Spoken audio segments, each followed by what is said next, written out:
कहावत हो अमर करवाओ ले। हेलो फ्रेंड्स, ध्यान दीजिए आप लोग।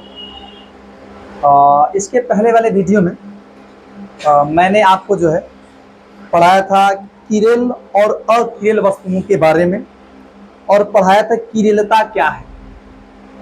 किरेल वस्तुएं किसे कहते हैं? कब दिक्कत होगा? वे सभी वस्तुएं जो अपने दर्पण प्रतिबिंब पर अध्यारोपित नहीं होती है उन्हें किरेल वस्तुएं कहा जाता है। और जितनी भी किरेल वस्तुएं होती हैं वो जो है प्रकाशिक सक्रिय होती है, मतलब वो जो है प्रकाश को घुमाएंगी, समतल ध्रुवित प्रकाश के तल को घुमाती हैं। ये सब मैंने टॉपिक्स पढ़ाया था। और जो वस्तुएं अपने दर्पण प्रतिबिंब पर अध्यारोपित नहीं होती हो जाती हैं, नहीं होंगी तो किरेल होंगी, और अगर हो जाएंगी तो उन्हें अकिरेल कहा जाता है। और अकिरेल वस्तुएं क्या होती है? प्रकाशिक असक्रिय होती हैं। आपको एक नोट पॉइंट बताया गया है कि जितनी भी, अगर अणु की बात करूं, जितने भी अणु हैं, अगर उनमें केवल एक किरेल केंद्र पाया जाए, एक किरेल केंद्र, तो वो वस्तुएं किरेल होंगी। एक किरेल केंद्र पाया जाएगा, वो अणु जो है किरेल होगा या होगी। और अगर किरेल होगा या होगी तो वो जो है प्रकाशिक सक्रिय होगा। समझ पा रहे हैं आप? इसके बाद ध्यान दें, आज इन टॉपिक्स की चर्चाएं होंगी। कौन कौन सा भाई? एक है आपका इनेंसियोमर्स। इनेंसियोमर्स इसको बोलते हैं प्रतिबिंबी रूप, हिंदी नाम देखें। और एक है डायस्टीरियोमर्स, विविध प्रतिबिंबी रूप। एक है मीजो कंपाउंड, और एक है क्या? रेसिनिक मिश्रण। ये सब टॉपिक्स आपके 12 में दिए गए हैं, तो थोड़ा मैं इनकी चर्चाएं कर ले रहा हूं कि पहला टॉपिक्स क्या है? इनेंसियोमर्स, प्रतिबिंबी रूप।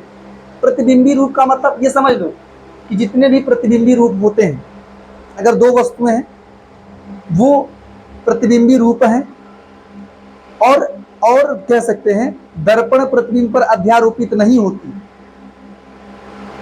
इसको सही से ऐसा लिखें, प्रकाशिक सक्रिय दर्पण प्रतिबिंब रूपों को इनेंसियोमर्स कहा जाता है। या ऐसा लिखें कि वे दर्पण प्रतिबिंब रूप जो परस्पर अध्यारोपित नहीं होते हैं इनेंसियोमर्स कहलाते हैं। ऐसा भी लिख सकते हैं कि वे प्रतिबिंब रूप जो आपस परस्पर का मतलब एक दूसरे पर अध्यारोपित नहीं होते हैं उन्हें क्या कहा जाता है? इनेंसियोमर्स। यही लिख लीजिएगा आप लोग, ये भी ठीक है, या करके वो भी लिख लीजिएगा, ठीक है। अभी आप कैसे जानेंगे कि वो दर्पण प्रतिबिंब को ढकेगा कि नहीं ढकेगा? पहले तो आपको मैं ये पहचाना सिखाऊंगा, जैसे कोई दो वस्तु ए और बी हैं, उनमें कैसे पहचाने कि ये प्रतिबिंब रूप है कि नहीं है, और अगर प्रतिबिंब रूप है तो ढकेगा कि नहीं ढकेगा।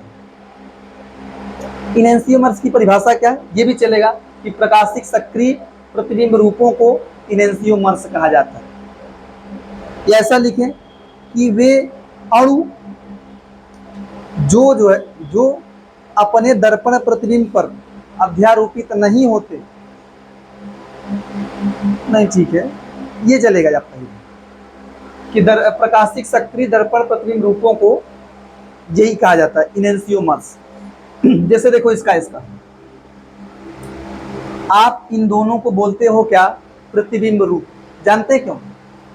अगर आप, जैसे ये ए वस्तु है, ए वस्तु है, और ये भी बता दूं मैं आपको कि दर्पण प्रतिबिंब रूप बताने के लिए, इनेंसियोमर्स बताने के लिए एक जोड़ा होना चाहिए। आप किसी अकेले को नहीं कहोगे कि ये प्रतिबिंब रूप है, ये नहीं। ऐसा बोलेंगे कि ये मतलब ए वस्तु बी का दर्पण प्रतिबिंब है, या बी वस्तु ए का दर्पण प्रतिबिंब है। जोड़ा होना चाहिए, कम से कम 2 होने चाहिए, 2 से अधिक भी हो सकते हैं। समझ पा रहे हैं? कम से कम 2 होने चाहिए, तब आप तुलना कर पाएंगे। क्या दिक्कत होगा? अच्छा देखिए आप, पहली बात ये समझो ध्यान दो कि दर्पण प्रतिबिंब का सबसे पहला कंडीशन है कि वस्तु में कम से कम एक किरण केंद्र हो जाए, एक हो जाए, दो होगा तो भी देख लेंगे, पहले एक देख लो कि यहाँ देखो ये वस्तु किरण केंद्र है, चारों वैलेंसी डिफरेंट है। अब देखो कि जो समूह इसमें है वही समूह यहाँ भी है, एक COH है, एक CH3 है, एक OH एक H यहाँ भी है, एक OH एक H यहाँ भी है, लेकिन डिफरेंस क्या है बता रहा हूँ। अगर आप बता रहा हूँ कभी भी दर्पण प्रतिबिंब लगाएंगे ना, तो दर्पण प्रतिबिंब लगाने पर आप जो है, जैसे ये जो C नहीं है COH, आप इसको कायरल मत मानिएगा। जो वस्तु कायरल होगी, जो कार्बन जो केंद्र कायरल होगा, उसी पे समूहों की व्यवस्था अदली बदली होगी। अगर दर्पण रखेंगे, आप बता दे रहा हूँ, आप दर्पण रखते हैं आप, उन्हीं समूहों की व्यवस्था बदलेगी जो कायरल कार्बन पर या कायरल केंद्र पर उपस्थित होंगे। अगर जो समूह कायरल कार्बन पर उपस्थित नहीं है, जैसे ये ऊपर नीचे मान लो, ये भी कार्बन है, ये भी कार्बन है, इस कार्बन में बता रहा हूँ, इस कार्बन में ना sp2 संक्रमण, sp2 जानते कैसे, जो आपका COH है इसको ऐसे लिखते हैं, C डबल बॉन्ड O फिर OH, एक सिग्मा, दो सिग्मा, तीन सिग्मा, sp2। और इसको तो मत कहना कायरल, तीन समान समूह है। तो जो ये दोनों हैं, इनका ऐसा भी मान लो, ये ऊपर और नीचे वालों के समूहों में परिवर्तन, व्यवस्था में परिवर्तन नहीं हो,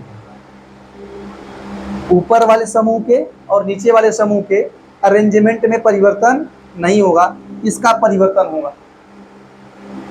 और अगर वही रहा, बता रहा हूं, जैसे OH यहाँ है, यहाँ H है, अगर ठीक वैसा ही वहां भी रहा, जैसे यहाँ भी OH यहाँ भी H रहा, तो आप उन दोनों को अलग नहीं मानेंगे, बोलेंगे ये दोनों एक ही है, ये दोनों एक ही अणु है, क्या मानेंगे, हाँ, उनमें कोई रिलेशन निकालेंगे नहीं, वो एक ही है भाई। वहां भी OH इधर था, जैसे यहाँ है, वहां भी OH रहे, यहाँ H रहे, जैसे यहाँ H है, तो दोनों को एक मान लेंगे। लेकिन आप इसमें क्या देख रहे हैं, ये दोनों ठीक है, डिफरेंस क्या हो रहा है कि H और OH का पोजीशन बदल रहा है। प्रतिबिंब होने पर यही होगा कि जो कायरल कार्बन पे दोनों समूह क्षैतिज रहेंगे, उन्हीं का परिवर्तन होगा, इनका परिवर्तन हो जाएगा इनकी व्यवस्था में, तो बोलेंगे ये दोनों क्या है, प्रतिबिंब रूप है, क्या है, हाँ। तो A और B क्या है, इनैंसियोमर्स, ये दोनों क्या है आपके, इनैंसियोमर्स। समझ पा रहे हैं, समझ पा रहे हो ना।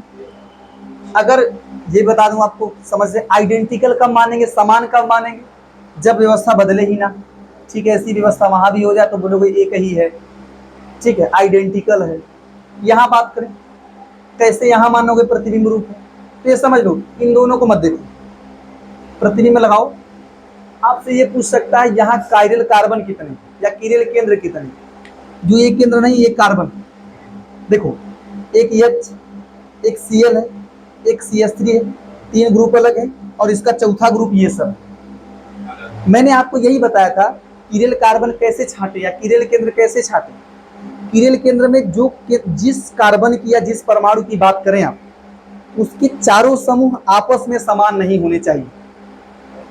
मान लीजिए दो कार्बन है, उन दोनों में अगर दोनों किरल हैं, ठीक है, तो आप इस बात पे कंफ्यूज मत होइएगा, जैसे ये कोई कार्बन है, वो किरल है, उसके पास एक समूह कॉमन है, और उसके पास भी एक समूह कोई ऐसा है मिल रहा है, जो उसके पास है वही उसके पास भी मिल रहा है, तो आप उसमें कंफ्यूज मत होइएगा।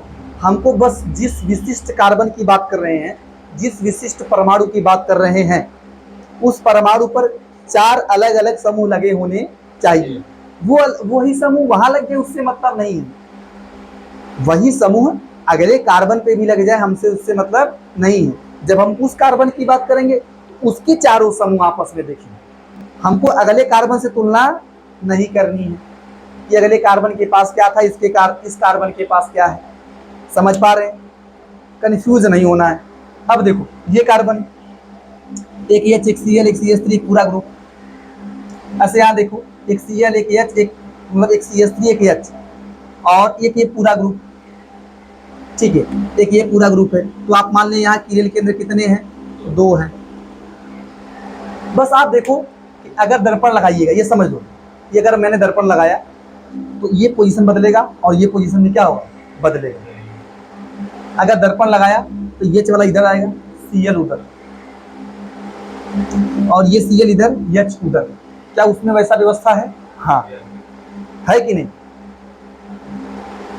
H ये आप पहले से जान लो, इसका दर्पण प्रतिबिंब जो होगा उसमें क्या कंडीशन होगा। ये समूह सेम रहेंगे ऊपर नीचे वाले, बस डिफरेंस यहाँ होगा, H यहाँ चलाएगा, CL उधर, CL इधर, H उधर। ठीक है, तो आप यही देख रहे हैं कि H इधर है, CL उधर, CL इधर, H इधर, तो इन दोनों को क्या बोलेंगे, इनैंसियोमर्स। क्लियर है? ये बड़ा इंपॉर्टेंट टॉपिक बता रहा हूं, इनैंसियो। हाँ, एक चीज आपको समझा दूं, अगर दो प्रतिबिंब रूप हैं, इनैंसियोमर्स हैं, तो आप ये जान लीजिए, आप ये जान लीजिए कि वो प्रकाशिक सक्रिय होंगे ही। बस आप ये नहीं पता कर पाएंगे अगर दो प्रतिबिंब, जिससे दोनों प्रतिबिंब रूप हैं। हालांकि मैंने आपको ये भी ट्रिक बताया है कि अगर एक किरण का केंद्र हो तो बता दो कि प्रकाशिक सक्रिय होगा, लेकिन अगर दो किरण केंद्र हो तो वहां भी एक ट्रिक होता है, बता दे रहा हूं। आप ना उनको ऐसे दो बराबर भागों में बांटो, एक तरीका बता दे रहा हूँ। दो किरण केंद्र आ जाए, तीन किरण केंद्र आ जाए, तो उस केस में उनको आप दो बराबर भागों में बांटो। आप ये सोचेंगे, आपका दिमाग बता रहा हूँ, आप ये सोचेंगे इसको तो मैं बराबर भागों में बांट ले रहा हूँ, ऐसे CL उधर, H उधर, CH3 उधर, ऐसे यहां मिल जा रहा है। नहीं, जानते क्यों नहीं? क्योंकि देखो, जैसा जो समूह जहां है वहां मिलना चाहिए। जैसे अगर CL यहां है, यहां तो CL इधर है, बांटेंगे इनका वो अलग हुआ ना, समझ पा रहे कि नहीं? इक्वली बराबर भागों में नहीं बट पाएंगे। इक्वली बराबर भाग कैसे बटेंगे? जब H यहाँ होता, CL यहाँ होता, तो ठीक H CL एक तरफ, जिस तरफ वो मिल रहा है, H CL यहाँ मिल रहा है, उसी तरफ यहाँ भी मिलेगा। समझ पा रहे हैं कि नहीं? बराबर भागों में बंटने का मतलब ये नहीं कि जो परमाणु वहां वहां मिल जाए। व्यवस्था भी देखो, जैसी व्यवस्था H की यहाँ है वैसी व्यवस्था यहाँ भी H होना चाहिए। समझ पा रहे हैं? CL यहाँ होना चाहिए था, तब बोलेंगे बराबर बटा है। बराबर नहीं बटा है ना, तो बोल दो ये भी क्या है, किरण। ये भी, ये वस्तु भी किरण है। किरण का मतलब प्रकाशिक सक्रिय। किरण का मतलब एक ही है कि प्रकाशिक क्या होगा, सक्रिय, और इसका दर्पण प्रतिबिंब भी प्रकाशिक सक्रिय होगा। दो प्रतिबिंब रूप हैं तो वो आपस में कैसे होंगे, प्रकाशिक सक्रिय। वो प्रकाश को घुमाएंगे। बस आप इसमें कंफ्यूज रहेंगे कि कौन लेफ्ट में घुमाएगा, कौन राइट में। ये क्लियर नहीं रहेंगे, ये क्लियर नहीं रहेंगे। हाँ, एक चीज होता है कि दर्पण प्रतिबिंब रूपों में जो घूर्णन होता है परस्पर विपरीत होता है। यहाँ आएगा कुछ, एक लाइन आ जाएगा, हाँ यहाँ लिख दे रहा हूं, दर्पण प्रतिबिंब रूपों में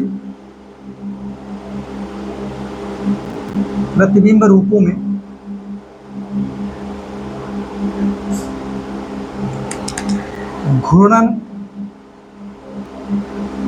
परस्पर विपरीत होता है। क्या होता है, परस्पर विपरीत। अब इसका मतलब समझो, परस्पर विपरीत का मतलब आपको ये नहीं पता कि ये D है यार, लेकिन अगर आप किसी तरीके से जानेंगे कि ये D है तो ये समझो ये L होगा। क्या होगा? हाँ, अगर आपको पता होगा कि ये D है तो अगला वाला L होगा। अगर ये L है तो अगला वाला क्या होगा, D। ये होता है। अगर ये D है तो अगला क्या होगा, L। D मतलब स्मॉल d वाला। समझ पा रहे हैं? फटाफट लिखो, फिर अगला पढ़ाऊंगा ये डायस्टीरियोमर्स। देखो,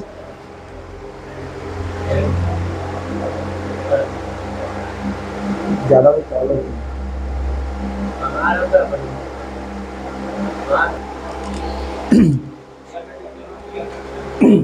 ये ध्यान दीजिए आप लोग, डायस्टीरियोमर्स क्या है, ध्यान दो। देखो, प्रतिबिंब रूप और डायस्टीरियोमर्स, इनैंसियोमर्स और डायस्टीरियोमर्स में बच्चे बड़ा कंफ्यूज होते। इनैंसियोमर्स में क्या है कि दोनों के पास जो समूह समान रहते हैं। प्रतिबिंब रूप में क्या होता है, जो समूह ए के पास रहेगा वही समूह बी के पास रहेगा। बस उसमें थोड़ा सा डिफरेंस होता है अरेंजमेंट का, परमाणु या परमाणु समूहों के अरेंजमेंट का डिफरेंस होता है। यहाँ भी वही हाल है, यहाँ भी क्या है, लेकिन हाँ आपको वो नजर आएंगे कि वो प्रतिबिंब रूप हैं, वो आपको नजर आएगा। इनैंसियोमर्स में क्या होगा कि परमाणु या परमाणु समूह सबके पास एक ही रहेंगे, समान प्रकार के रहेंगे, लेकिन आप ये देख सकते हैं कि वो क्या है, एक दूसरे के प्रतिबिंब रूप। तरीका मैंने बताया कि कैसे देखेंगे आप। यहाँ क्या है, यहाँ ये समझो कि जो समूह ए के पास रहेगा वही समूह बी के पास भी रहेगा। सी भी हो सकता है, ऐसा नहीं कि दो ही है, और भी हो सकता है।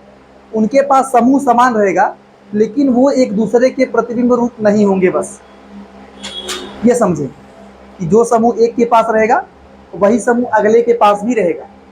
बस यही है कि वो एक दूसरे के क्या प्रतिबिंब रूप नहीं रहेंगे, उन्हें डायस्टीरियोमर्स कर दिया जाएगा। और लिखाया गया है कि जो डायस्टीरियोमर्स होते हैं वो प्रकाशिक सक्रिय भी हो सकते हैं, दोनों युग्म में।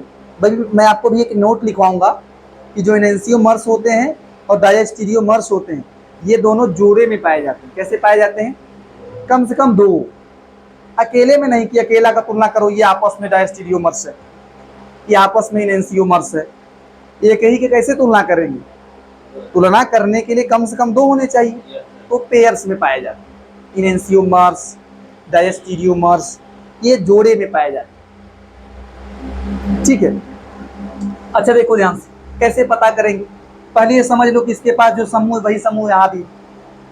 अगर समझो, ये थोड़ा इमेजिन करो, अगर इसका इनैंसियोमर्स मुझे बनाना हो या आपको बनाना हो, क्या करेंगे, दर्पण लगाएंगे, ये समूह डिफरेंस होगा, एच इधर ओ एच उधर, ओ एच इधर एच उधर, ये होगा। लेकिन अगर यही समझो कि क्या इसमें ये घटना हुई है, ध्यान दो, अगर इनैंसियोमर्स होता तो ओ एच इधर जाता, एच इधर आता, ये ओ एच इधर, ये एच उधर, यही घटना होती। लेकिन यहाँ देखें आप इन दोनों में, यहाँ देखो ओ एच एच वैसा ही रहा, नीचे बदला है लेकिन ऊपर एक ऐसा ही रहा। तो बोल दो भाई कि ये दर्पण प्रतिबिंब नहीं है, मिरर इमेज तो नहीं है ना। अगर दर्पण प्रतिबिंब होता तो ये दोनों ही समूहों का अरेंजमेंट बदलता, इस बॉन्ड का भी और इस बॉन्ड का भी। लेकिन यहाँ एक बॉन्ड फिक्स रहा, अगले बॉन्ड का बदला है, तो आप बोलेंगे कि ये दर्पण प्रतिबिंब नहीं है। तो क्या है, डायस्टीरियोमर्स। समूह वही रहे, अगर वो आपस में दर्पण प्रतिबिंब ना रहे तो उन्हें क्या कह दें आप, डायस्टीरियोमर्स। तो लिख सकते हैं ये दोनों क्या है आपस में, डायस्टीरियोमर्स। क्लियर है आप। इसका देखो, अच्छा देखो, अगर इसका दर्पण प्रतिबिंब बनाएं तो सीएल इधर आएगा, एच उधर जाएगा, ये सीएल उधर जाएगा, एच इधर। अपने मन से इनैंसियोमर्स बनाना सीख लो। इनैंसियोमर्स बनाने में आपको प्रॉब्लम नहीं होनी चाहिए। होनी चाहिए क्या, नहीं होनी चाहिए। डायस्टीरियोमर्स देखो, वो भी बना लो, एक बॉन्ड घुमा लो, चाहे ऊपर वाला चाहे नीचे वाला, कोई बॉन्ड घुमा लो और एक बॉन्ड को फिक्स रखो। अगर दोनों घुमा लेंगे आप तो इनैंसियोमर्स हो जाएगा।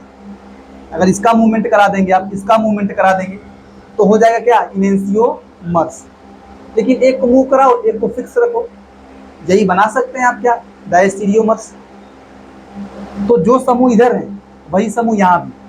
लेकिन आप देखिए ये बॉन्ड तो घूमा है, देखो अगले बारे में सीएल एच, इस बॉन्ड में मूवमेंट हुआ है लेकिन इस बॉन्ड फिक्स रहा ये वाला। तो ये एक दूसरे के दर्पण प्रतिबिंब नहीं, इनैंसियोमर्स नहीं, तो क्या है, डायस्टीरियोमर्स। अच्छा आपसे ये पूछा जाए कि क्या ये दोनों, मतलब इस बात करें, आपको लिखाया गया है कि डायस्टीरियोमर्स के जोड़े में रहेंगे, उनमें दोनों प्रकाशिक सक्रिय हो सकते हैं, दोनों प्रकाशिक असक्रिय हो सकते हैं, या एक सक्रिय और एक क्या हो सकता है, असक्रिय। अच्छा मैं थोड़ा इनको देखो, आपके बुक में ना इस वर्ड को लिखा है कि प्रकाशिक सक्रिय होंगे, लेकिन ये हो सकते हैं, प्रकाशिक सक्रिय भी हो सकते हैं, प्रकाशिक असक्रिय भी हो सकते हैं, और एक प्रकाशिक सक्रिय हो सकता है, अगला प्रकाशिक असक्रिय हो सकता है। अच्छा मैं पूछूं, आपसे पूछा जाए कि क्या ये दोनों, पहले इसका देखो, अगर ये ऑप्टिकली एक्टिव है तो इसका ये वाला भी क्या रहेगा, ऑप्टिकली एक्टिव। या दोनों को देखो, ऐसा मत कहना, दोनों को देखो। चलो देखो इन दोनों को डिवाइड किया जाए, बराबर भागों में बटेंगे नहीं। अरे यार, इसका OH इधर है, इसका OH इधर है, आप कंफ्यूज हो रहे हैं। पहली बात ये समझो कि इसके पास जो कायरल कार्बन है, कायरल केंद्र है, एक यहाँ है, HOH COH इधर है, एक यहाँ है। क्लियर हो पा रहे हैं? दो कायरल केंद्र है या कार्बन है। अब इन दोनों को इक्वली बांटें आप, तो H और OH COH यहाँ भी वही मिलेगा, लेकिन व्यवस्था देखिए थोड़ा सा, इधर OH मिला, इधर OH मिला है, तो पूर्ण रूप से बराबर भागों में नहीं बटेगा। इसको मानेंगे प्रकाशिक सक्रिय। कैसा है? प्रकाशिक सक्रिय। अभी मैं कुछ ट्रिक इसके बता दूंगा, कुछ यौगिकों का ऐसा बता दूंगा कि इसका मान लो ये D है, इसका L है, ट्रिक कुछ बता दूंगा। लेकिन ऐसा होता नहीं कि हर जगह वो ट्रिक लगाया जाए, वो कुछ विशेष यौगिकों के लिए ट्रिक बताऊंगा। जो मैं ट्रिक बताऊंगा वो कुछ विशेष यौगिकों के लिए, सब के लिए लागू नहीं करना है। फिलहाल आप पहले ये जानो कि ये प्रकाशिक सक्रिय है। ऐसे इसका देखो, अच्छा ये देखें, ये करो, उठा गई, ध्यान दीजिए आप, देखो ध्यान से। अगर इसको ऐसे किया जाए, आप देखो इसको थोड़ा सा बराबर भागों में बांट ले रहे हो, बांट ले रहे हैं कि नहीं? तो बोल दो ये प्रकाशिक क्या होगा? असक्रिय। तो यही तो बोला गया है, एक सक्रिय एक असक्रिय हो सकता है, या दोनों सक्रिय हो सकते हैं। अगर बराबर भागों में बट गया, बताइए बट रहा है कि नहीं? ये तो सक्रिय होगा, लेकिन ये क्या होगा? असक्रिय। अच्छा यहाँ देखिए आप, यहाँ भी देखो बराबर भागों, ये तो नहीं बटेगा, लेकिन ये वाला बट जाएगा। समझ पा रहे हैं? तो ये क्या होगा? असक्रिय, और ये क्या होगा? बस। अब मैं कुछ एग्जांपल्स आपको दे रहा हूँ, आपको छांटना है कि क्या ये आपस में एनेंसियोमर्स हैं या आपस में डायस्टीरियोमर्स हैं। छांटना पड़ेगा कि वो आपस में, 4-5 एग्जांपल दूंगा, आपको उन्हें आपस में संबंध स्थापित करना है कि वो एनेंसियोमर्स हैं कि डायस्टीरियोमर्स हैं कि क्या है। हाँ लिखिए, तो दे रहा हूँ एग्जांपल्स।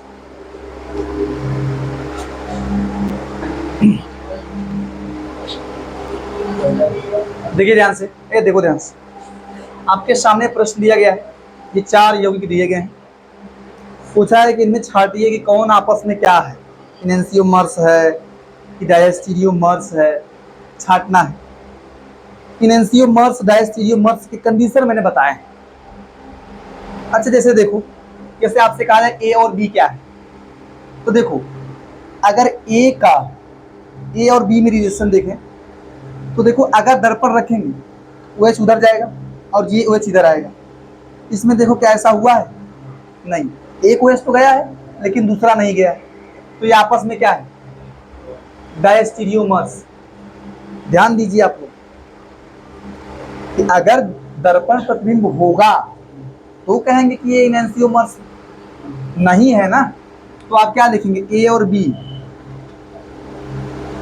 ये क्या है? डायस्टीरियोमर्स।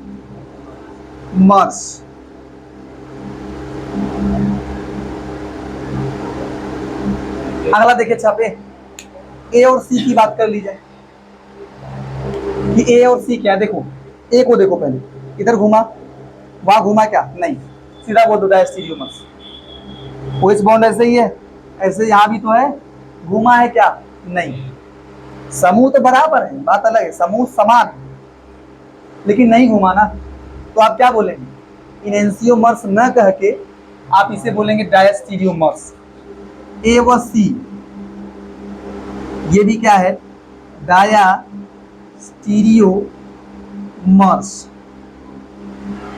अच्छा अब मैं A और D की तुलना करूं, अब देखिए ये OH ऐसे है, ये OH ऐसे है, अगर मिरर लगाएंगे तो बॉन्ड घूमेगा, OH उधर ये इधर, OH इधर ये उधर, उसमें हुआ है क्या? नहीं। एक तो घूमा है, ठीक है, ये वाला घूमा है, नीचे वाला नहीं घूमा है, ये दोनों एक ही है क्या यार? ओहो, तो आप ऐसा करें, इसका ऐसा करें बस। अच्छा देखें, ये देखो, ये दोनों घूमा है ना, देख लीजिए मिरर इमेज है, OH उधर गया, H इधर, OH इधर, H उधर, वही गया है कि नहीं? आप इन दोनों को क्या बोल सकते हैं? इनेंसियोमर्स। इनेंसियोमर्स तो बोलेंगे ए व डी, ये क्या है? इनेंसियोमर्स। हाँ, अगर जो आपने बनाया था अभी ना, इसे जो बनाया था, मान लो मैं इसको मान लूँ ई मान लो, जो अभी आपने बनाया था यही ठीक COOH और OH, H इधर आपका OH, इधर H, इधर COOH। मान लीजिए मैं तो इसको अलग से मान रहा हूँ। जैसे अगर इन दोनों में रिलेशन पूछा जाए तो आप क्या देख रहे हैं? यही था ना? हाँ, इसका रिलेशन इससे आ रहा है ना, इसका रिलेशन इससे आ रहा है, बी और ई। तो बी और ई दोनों ना आइडेंटिकल है, या तो ये लिखो या तो ए लिखो, बात एक ही है, क्योंकि दोनों समान दिख रहे हैं कि नहीं। तो इन दोनों को अलग यौगिक ना मानकर आप एक ही यौगिक मानिएगा। कभी कभी देता है, पूछता है ये दोनों क्या है, ये दोनों आपस में आइडेंटिकल है, ठीक है, तो मैं इसकी बात नहीं कर रही। अच्छा, आप ये जान गए, ए व डी जान गए। अच्छा, मैं पूछूं बी और सी क्या है? बी और सी तो देखो, ये बॉन्ड अगर दर्पण लगाएंगे, बॉन्ड इधर घूमेगा, OH इधर, ये उधर, OH इधर, ये उधर, ये हुआ है ना? तो आप इन्हें क्या बोलेंगे? बी व सी, बी व सी, ये क्या है? इनेंसियोमर्स। क्लियर है? आप ध्यान से। अब बच्चा क्या? बी और डी की तुलना कर ले। बी और डी देखो, घूमेगा, पहला ही बॉन्ड नहीं घूमा, देख लो OH H, ये भी OH H, बॉन्ड घुमा है क्या? नहीं। और जब पहले ही नहीं घुमा दूसरे में कहा जाए, तो बी और डी क्या माने? डायस्टीरियोमर्स। थोड़ा ध्यान से घर पे पढ़ के आना, दिक्कतों को पूछ लेंगे आप। बी और डी ये क्या है? डायस्टीरियोमर्स। डायस्टीरियोमर्स। इसके बाद क्या है? अब बचा सी और डी, यही दोनों बचे। अब देखो ये क्या है? आपस बॉन्ड घूमेगा, ये उधर जाएगा, देखो हुआ है क्या? नहीं हुआ। इन दोनों में देखो नहीं हुआ है ना। और क्या ये किसी के साथ मैच कर रहे हैं? क्या? अरे सी और डी की बात कर रहा हूँ। सी और डी आपस में क्या है? ये सी और ये डी। तो देखें आप, ये बॉन्ड घुमा पहला वाला, लेकिन दूसरा वाला ये भी क्या रहेगा? डायस्टीरियोमर्स। तो सी व डी डायस्टीरियोमर्स, ये लिखें। इसके बाद अगला क्या पढ़ाऊंगा? मीसो कंपाउंड। ये दोनों लग रहे, मीसो कंपाउंड और रेसिनिक मिश्रण, ये दोनों क्या होते हैं? प्रकाशिक और सक्रिय। लेकिन इन दोनों में रट लो कि ये प्रकाशिक सक्रिय होता है और ये प्रकाशिक सक्रिय हो भी सकता है और नहीं भी। अच्छा, मुझे एक नोट पॉइंट लिखवाना था ना, यहाँ आए जगह, एक नोट पॉइंट लिखवाना है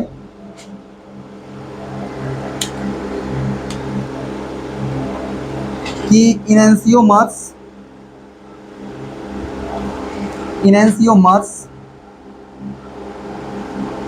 व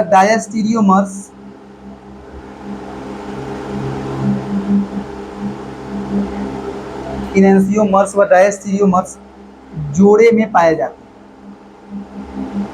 जोड़े में पाए जाते हैं। इसको लिखने मतलब ये नोटिस वाला पॉइंट है, जानने के लिए कि भाई जोड़ा रहेगा, अकेले के नहीं तुलना कर पाएंगे आप।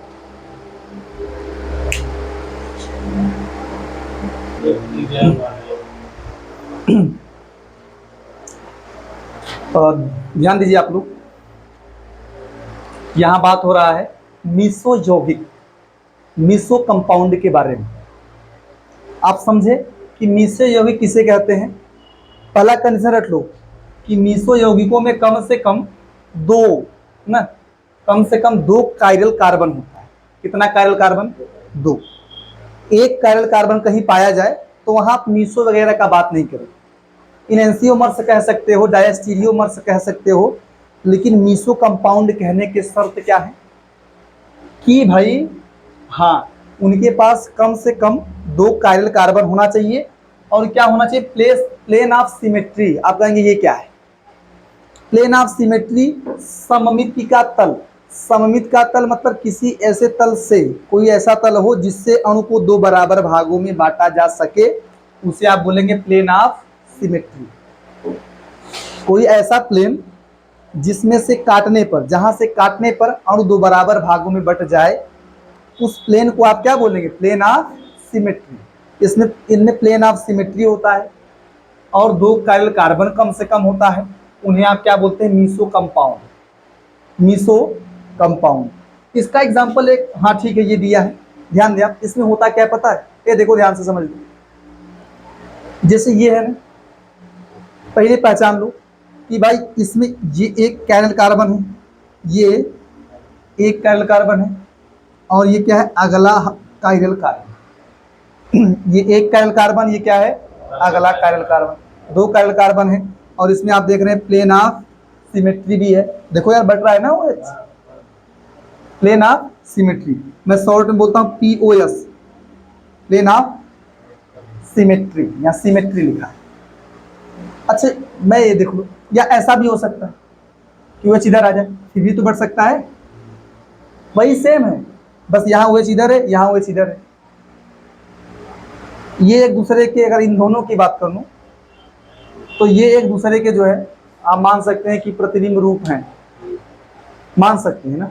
लेकिन अभी मुझे उस बात पे चर्चा नहीं करनी, मुझे देखना मीसो कंपाउंड। हाँ, इसमें भी दो कायरल कार्बन है और यहाँ भी POS है। ये दोनों एक ही चीज है, बता रहा हूँ, दोनों एक ही चीज है, ठीक है, दोनों एक ही है। अच्छा देखिए, पहले थोड़ा इसकी बात कर लूँ। आप अगर इसकी बात करना चाहे तो यहाँ भी कर सकते हैं। यहाँ भी क्या प्लेन ऑफ सिमेट्री है, वो भी वही है, एक कायरल कार्बन यहाँ, दो कायरल कार्बन यहाँ भी है, बांटेंगे आराम से। अच्छा कैसे पता करते हैं कि यहाँ जो है मतलब ये लिखा गया कि ये जो है यौगिक, रट लो कि प्रकाशिक असक्रिय होते हैं, मतलब ये जो है प्रकाश को घुमाते नहीं। ऐसा नहीं, मतलब ठीक है, कहते हैं कि प्रकाशिक असक्रिय है, लेकिन क्यों है ये समझो। जानते हैं कि जो ये यौगिक नहीं है, ये इसका नाम है टार्टरिकम। क्या नाम है? इस यौगिक का नाम है क्या रहा है ना, देखो, टार्टेरिक, टार्टेरिक अम्ल। जानते कहाँ पाया जाता है? इमलिन। इमलिन क्या पाया जाता है? टार्टेरिकम। थोड़ा जानते रहिए आप, लेकिन मुझे सोर्स की बात नहीं कर रही, कहाँ से प्राप्त हो रहा है, मुझे इसके स्ट्रक्चर की बात करनी। जानते इसमें क्या होता है कि ये जो आधा प्लेन मतलब डिवाइड कर दिया गया, ये जो ये प्लान नहीं, ये प्लेन इसका है, इसमें जो प्रकाश का घूमता है, मतलब ये एक कायरल कार्बन हो गया, ये अगला कायरल कार्बन। इसमें क्या होता है पता है? जो ये वाला कायरल कार्बन है वो प्रकाश को इधर घुमाता है। OH देख के बताओ, OH इधर इधर घूमता है, OH इधर घूमता है, हाँ ऐसा देखो, और ये वाला इधर घुमाता है। दो बराबर भागों में बांटा गया, आधा पार्ट इधर घुमा रहा है, आधा पार्ट इधर। जानते हैं, जैसे मान लो प्रकाश है, प्रकाश यहां से चलना शुरू हुआ, इसने इधर घुमाया, आधा इधर घुमा, फिर आधा इधर घूम गया। भाई बराबर घुमा रहा है, जितना ये इधर घुमाएगा उतना ही ये इधर घुमाएगा। विपरीत जा रहा है कि नहीं? ध्यान दें आप, घूर्णन क्या हो रहा है? विपरीत, लेकिन बराबर हो रहा है। जैसे अगर इसने उठा के यहाँ छोड़ा तो ये उठा के यहाँ छोड़ दिया, रिजल्ट में प्रकाश घूमा नहीं। ध्यान दें आप, यही बात सुनना है कि जैसे आधे प्लेन इधर घुमा दिया, मान लो आधे प्लेन उठा के फिर वहीं छोड़ देगा, तो ऐसा नहीं कहेंगे कि प्रकाश नहीं घूमा। प्रकाश घूमा है, लाइट का रोटेशन हुआ है, लेकिन रिजल्ट में कोई फायदा नहीं हुआ। हाँ, जैसे दो फोर्स लग जाए विपरीत दिशा में, दो बल लग जाते हैं, देखा होगा फिजिक्स में, आपने देखा होगा कि दो समान बल अगर विपरीत दिशा में लग जाए तो नेट बल 0 होता है। मानते कि भाई बल लगभग ही नहीं किया, ऐसा मान लेंगे। तो वही ठीक यहाँ भी है। ऐसा नहीं कि प्रकाश नहीं घूम रहा है, प्रकाश घूम रहा है, लेकिन इसका नेट घूमना, उसको बोलते हैं नेट घूर्णन। क्या बोलते हैं? हाँ, अंग्रेजी बोलते हैं नेट रोटेशन। नेट रोटेशन ये क्या है? 0। नेट रोटेशन क्या है? 0। दोनों को जोड़ने पर 0 आ रहा है। मान लो कि इसने जो है, ऐसा समझे, ये राइट घूम रहा है, ये लेफ्ट घूम रहा है। ऐसा मान लो कि इसने प्लस 60 अंश इधर घुमा दिया, तो वही प्लस 60 ये माइनस में घुमाएगा, ये माइनस 60 अंश कैंसिल हो गया, तो जो घूमा नहीं घूमा, नेट में नहीं घूमा। तो वही ठीक वहां भी होगा। आप ज्यादा फोर्स इस पे करें, ऐसे यहां भी होगा। मान लो इसने यहां घुमाया, इसका अर्थ है मान लो इसने यहां घुमाया, तो फिर आधा यही घुमा देगा, आधा ये घुमा देगा। बस आप ये समझो कि ये एक मीसो यौगिक है। ज्यादा फोकस यहाँ करें, आपके बुक का एग्जांपल ये है, इस पे फोकस करें। इसको भी जानते हैं, ये मीसो यौगिक है। अगर इसका यूपीएससी नाम, इसका कोई कॉमन नाम नहीं है, इसका यूपीएससी नाम लिख सकते हैं क्या? 2,3 डाइक्लोरोब्यूटेन। ब्यूटेन होगा 4 कार्बन, सिंगल बॉन्ड, दूसरे पे क्लोरो, तीसरे पे क्लोरो, तो 2,3 डाइक्लोरोब्यूटेन। ये कौन सा यौगिक है? मीसो यौगिक। आप चाहे यौगिक का नाम भी लिख लें, यहां तो लिख लो, ये मीसो टार्टरिक अम्ल है। कौन सा टार्टरिक अम्ल है? अच्छा, मैं आपको ट्रिक बता रहा हूँ, मीसो क्लियर हो।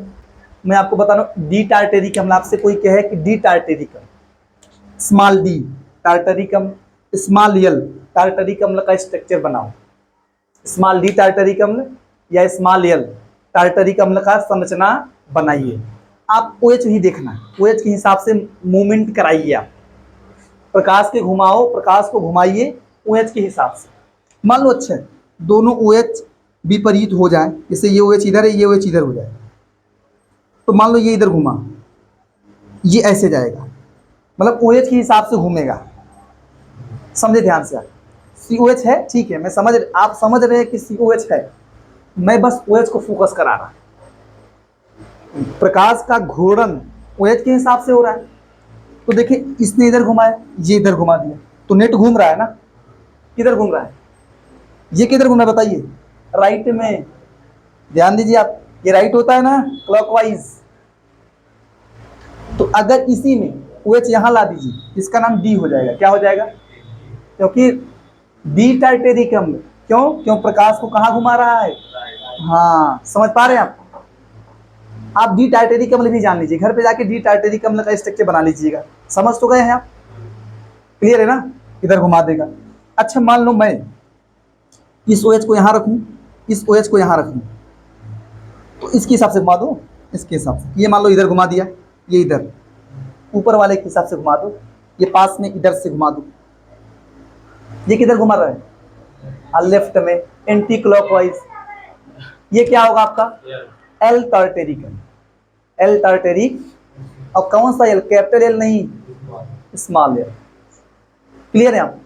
हाँ, तो ऐसे इसका भी देख लो, समझ ले कि मीसो कंपाउंड है। ये भी जो है, हाँ, ये समझो कि मीसो कंपाउंड आंतरिक प्रति, ये इंटरनल कंपनसेशन, इसका मतलब जानते हैं क्या है? इंटरनल कंपनसेशन का मतलब अणु के अंदर ही कुछ ऐसी घटना हो रही है। ज्यादा लाइट आ रहा है क्या? इंटरनल कंपनसेशन का मतलब जानते हैं कि अणु के अंदर ही कुछ ऐसी घटना हो रही है कि वो अपने आप क्या हो जा रहा है? ऑप्टिकली अप्रकाशिक असक्रिय हो जा रहा है। इसके अंदर ही घटना हो रही है ना, कि बाहर किसी अणु से घटना हो रही है? नहीं, अंदर ही घटना हो रही है। इसको बोलते हैं इंटरनल कंपनसेशन, इंटरनल कंपनसेशन। तो आप ये रट लो कि मीसो कंपाउंड आंतरिक प्रतिकारक के कारण क्या होते हैं? प्रकाशिक असक्रिय। ऑप्टिकली इनेक्टिव तो है, आप ये जानते हैं कि प्रकाशिक असक्रिय है। क्यों प्रकाशिक असक्रिय है? क्योंकि यहाँ आप ये समझ रहे हैं कि इसका हाफ पार्ट और इसका हाफ पार्ट एक दूसरे को कैंसिल कर रहा है, नेट रोटेशन 0 आ रहा है। इसी को आप क्या बोलते हैं? Internal compensation. हाँ, हिंदी रट लेना हो, आंतरिक प्रतिकारक। आंतरिक प्रतिकारक की वजह से ये इसका नेट रोटेशन 0 हो जाता है। ठीक है, कितना लिखिए, अगला मैं बता रहा हूँ, रेसिनिक मिक्सचर।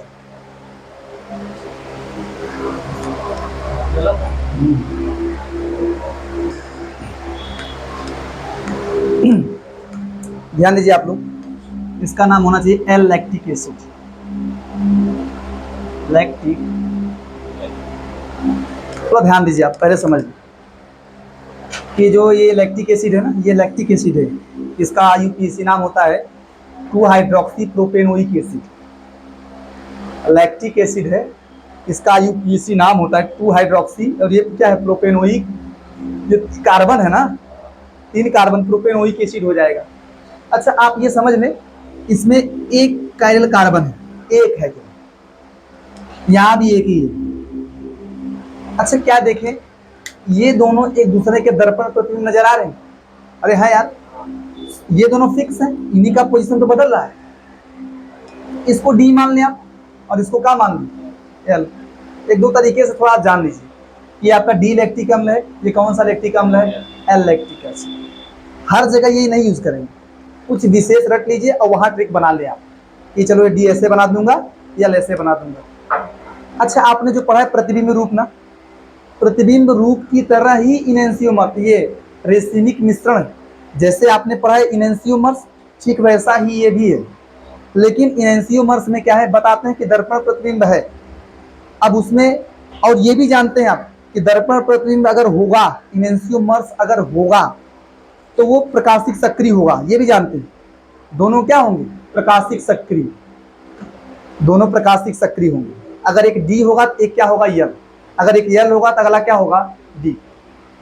ये जानते हैं। अगर उन्हीं दोनों का रेशियो, डी और यल का रेशियो या यल और डी का रेशियो 50-50 हो जाए, 50-50%, 50% डी रहे और 50% यल रहे, ये दोनों मिश्रण में होते हैं, मतलब ये भी अलग यौगिक है, ये भी अलग यौगिक है। अगर यही दोनों 50-50% उपस्थित कहीं हो, 50% ये रहे, 50% ये रहे, इन दोनों के मिश्रण को आप क्या बोलेंगे, रेसिनिक मिश्रण।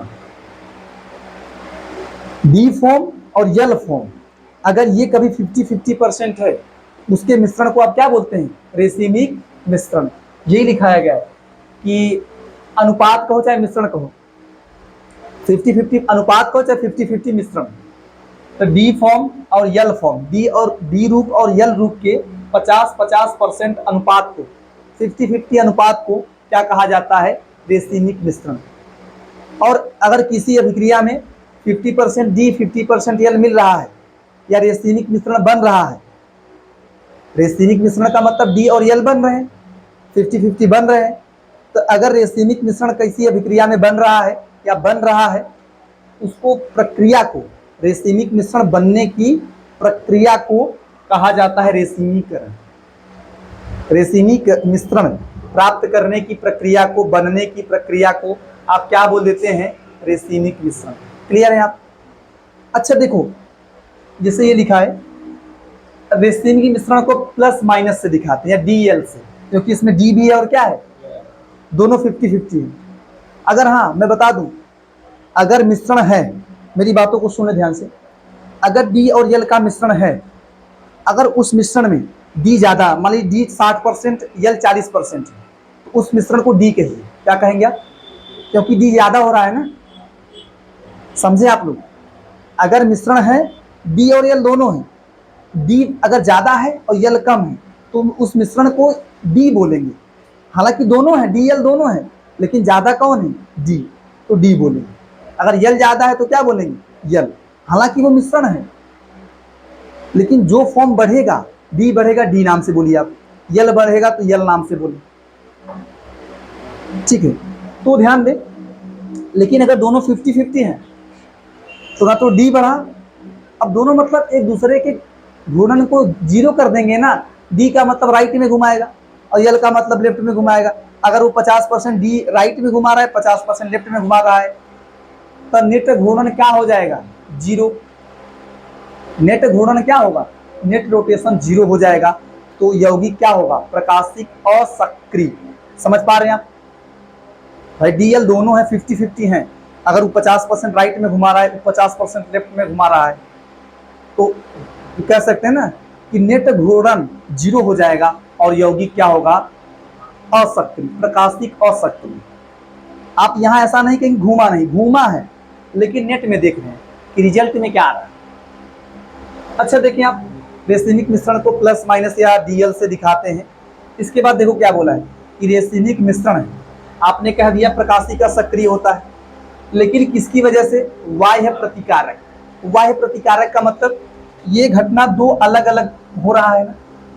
अगर एक ही अणु के अंदर होगा तो बोलेंगे आंतरिक प्रतिकारक। मीसो कंपाउंड में उसी के अंदर हुआ था, एक ही अणु के अंदर हुआ था जो घटना होना था, उसी में आधा लेफ्ट आधा राइट हो गया था, लेकिन ये दोनों अलग अलग हैं।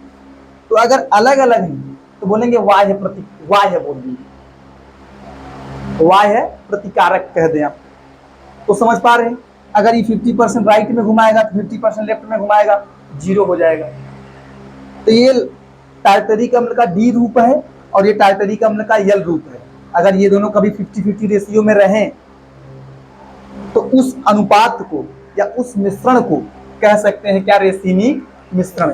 ये रेसिनिक मिश्रण का पहला एग्जाम्पल। वैसे ही ये रेसिनिक मिश्रण का दूसरा एग्जाम्पल कि अगर डी लैक्टिक अम्ल और यल लैक्टिक अम्ल ये दोनों 50-50% रहें, 50-50% रहें, तो इस मिश्रण को आप क्या बोल देंगे, रेसिनिक मिश्रण। क्लियर है, क्लियर है, बिल्कुल क्लियर रहिए। आप घर से पढ़ के आइए, इतना क्लियर रहिए, और जो चारों में समझाया ये घर से बढ़िया से पढ़ के आइए।